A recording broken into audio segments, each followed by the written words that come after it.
ଆସନ୍ତୁ ଶୁଣିବା ମୋ ସୁନ୍ଦରୀ ସାଙ୍ଗର ପ୍ରେମ କାହାଣୀ। ସେଦିନ ବସ୍‌ରେ ନିଜ ଅଫିସକୁ ଯିବା ବାଟରେ ଭଦ୍ରକ ଷ୍ଟାଣ୍ଡରେ ଜଣେ ଝିଅ ଉଠିଲା। ଅତି ସିମ୍ପଲ୍ ଲାଗୁଥାଏ। ଗୋଟେ ସାଧାରଣ କୁର୍ତ୍ତୀଟେ ପିନ୍ଧିଥାଏ। ମୁହଁ ପୁରା ଶୁଖିଲା, ସିନ୍ଦୂରର ଟିକିଲି କିଛି ମୁଣ୍ଡରେ ନଥିଲା। ହାତରେ ଖଣ୍ଡେ ଚୁଡ଼ି ଛଡ଼ା ଆଉ କିଛି ନଥିଲା। କାଖରେ 2-3 ବର୍ଷର ଛୋଟ ଛୁଆଟେ। ବସ୍ ଅପେକ୍ଷାକୃତ ଭିଡ଼ ଥାଏ। ଝିଅଟି ମୋ ପାଖରେ ଛିଡ଼ା ହେଇ ମୋତେ ଅନେଇବାରେ ଲାଗିଲା। ଆକ୍ଚୁଆଲି ମୋତେ ବି ଝିଅଟି ଚିହ୍ନା ଚିହ୍ନା ଲାଗୁଥିଲା। ହେଲେ ମୁଁ ଚୁପ୍ ହେଇ ବସିଥାଏ। ଭାଇ ଟିକେ ଆଡ଼ଜଷ୍ଟ କରିବେ କି? ପିଲାଟା ହଇରାଣ କରୁଛି। ଆପଣ ଟିକେ ଘୁଞ୍ଚିଗଲେ ମୁଁ ବସିଯାଆନ୍ତି। ନହେଲେ ଯଦି ମାଇଣ୍ଡ ନ କରନ୍ତେ ପିଲାଟାକୁ ଟିକେ ଏତିକି କହୁ କହୁ ମୁଁ କହିଲି ହଁ ହଁ ଦିଅନ୍ତୁ ପିଲାଟାକୁ ମୁଁ ଧରିଦେଉଛି। ଥ୍ୟାଙ୍କ୍ସ କହି ଟିକେ ହସିଦେଇ ପିଲାଟାକୁ ମୋତେ ଧରାଇଦେଲା। ମୁଁ ପିଲାଟାକୁ କୋଳରେ ଧରି ଟିକେ ଗେଲ ଗେଲରେ କଥା ହେଉ ମୁଁ ହଠାତ୍ କହି ଉଠିଲି, ଆଚ୍ଛା ଖରାପ ଭାବିବେନି ଗୋଟେ କଥା କହିବି? ଆପଣଙ୍କୁ ଦେଖିଲେ ଚିହ୍ନା ଚିହ୍ନା ଲାଗୁଛି। ତାପରେ ତାର ଉତ୍ତର ଆସିଲା, ଏ ଦୁନିଆଟା ସେଇଆ ବାବୁ। ଏଠି ଚିହ୍ନା କେବେ ଅଚିହ୍ନା ଆଉ ଅଚିହ୍ନା କେବେ ଚିହ୍ନା ହେଇଯାଏନି। ଜୀବନରେ ଚଲାପଥରେ କେବେ ଚିହ୍ନା ଅଚିହ୍ନା ହୋଇ ଚାଲିଯାଆନ୍ତି ଆଉ କିଛି ସ୍ମୃତି ଛାଡ଼ି ଦେଇଯାଆନ୍ତି। ତାର ହିସାବ କିଏ ବା କରେ? ମୋତେ କେମିତି ଲାଗିଲା। ଝିଅର ସ୍ଥିର କଥା ଶୁଣି ନିଶ୍ଚୟ ଝିଅଟି ବହୁତ ଧୋକା ଖାଇଥିବ, ନହେଲେ ଏମିତି କଥା କାହିଁକି କହିବ? କିଛି ସମୟ ଚାଲିଗଲା। ବସ୍ ପାଖାପାଖି 16 ହୋଇଗଲାଣି। ଆଉ କିଛି ସ୍ୱରରେ କିଛି ପ୍ୟାସେଞ୍ଜର ଓହ୍ଲେଇବା ଯିବାର ମୋ ପାଖ ସିଟ୍‌ଟା ବି ଫାଙ୍କା ହୋଇଗଲା। ସେଠୁ ମୁଁ କହିଲି, ଆଚ୍ଛା ମ୍ୟାଡାମ୍ ଆପଣ ଏଇଠି ବସିଯାଆନ୍ତୁ। ଧନ୍ୟବାଦ ତୋଫାନ କହି ଝିଅଟି ବସିଗଲା। ମୋ ପାଖରେ ଆଉ ପିଲାଟାକୁ ନିଜ କୋଳକୁ ନେଇଗଲା। ମୁଁ ଆଶ୍ଚର୍ଯ୍ୟ ହୋଇ ପଚାରିଲି, ମ୍ୟାଡାମ୍ ଆପଣ ମୋ ନାମ କେମିତି ଜାଣିଲେ? ଆପଣଙ୍କୁ ଦେଖିଲେ ଚିହ୍ନା ଚିହ୍ନା ଲାଗୁଛି ହେଲେ ରିମାଇଣ୍ଡ କରିପାରୁନି। ସେଠୁ ତାର ଉତ୍ତର ଆସିଲା, ମାଇଣ୍ଡ ରହିଲେ ତ ରିମାଇଣ୍ଡ କରିଥାଏ। ଏ ଦୁନିଆଟା ଏମିତି ତୋଫାନ, ଆଜି ଯାହା ମାଇଣ୍ଡରେ ଥାଏ କାଲି ମଣିଷ ପାସୋରି ଯାଏ। ଆଉ ତାକୁ ରିମାଇଣ୍ଡ କରିବାକୁ ପଡ଼ୁଥାଏ। ହେଲେ ମୁଁ ତାକୁ ରିମାଇଣ୍ଡ କରିବାକୁ ପ୍ରେସର ଦେବିନି।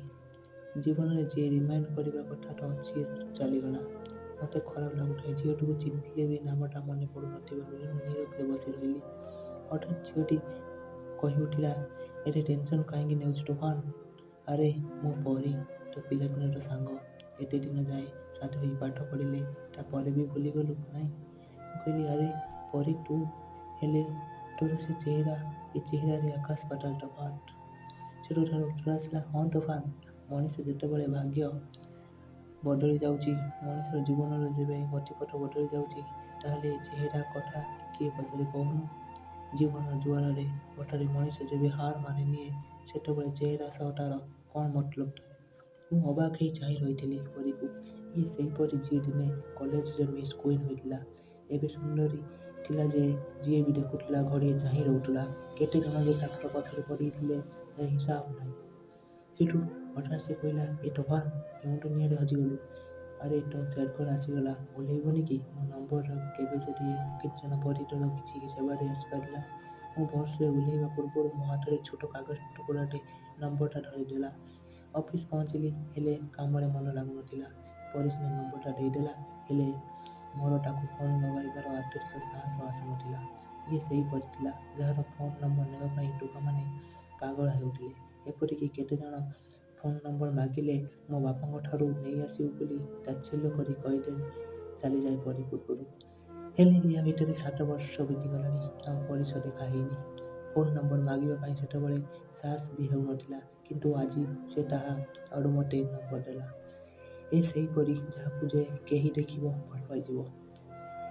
ମନଟା କାହିଁକି ଚଳଚଞ୍ଚଳ ହେଇ ଉଠୁଥିଲା। କହିଲି, ନା, ଫୋନ୍ ଲଗେଇବି। ସେଠୁ କହିଲି, ହ୍ୟାଲୋ ପରୀ, ତୋଫାନ କହୁଛି। ବସ୍‌ରେ ତୁ ନମ୍ବର ଦେଇଥିଲୁ? ସେଠୁ ଉତ୍ତର ଆସିଲା, ହଁ। ଆରେ ତୋଫାନ, ହଁ ଶୁଣ, ମୁଁ ଟିକେ ମୋ ଗୋପାଳର ଭୋଗ ଲଗେଇ ସାରି ଶୋଉଛି। ତୋତେ ଟିକେ ଛାଡ଼ି ଫୋନ୍ ଲଗାଉଛି। ମୁଁ କିଛି ବୁଝିପାରିଲିନି। ଗୋପାଳ ଭୋଗ? ସେଠୁ ଭାବିଲି, ହଁ, ବୋଧେ ତା ପୁଅ ନାମ ଗୋପାଳ ଏବଂ କମିଟିରେ ଭୋଗ ଲଗାଉଛି ବୋଲି କହିଥିବ ସାୟଦ। ତା କିଛି ସମୟ ପରେ ପରୀର ଫୋନ୍ ଆସିଲା। ହଁ ତୋଫାନ, ଖରାପ ଭାବିବୁନି। କ'ଣ କରିବି କହ ସାଙ୍ଗ?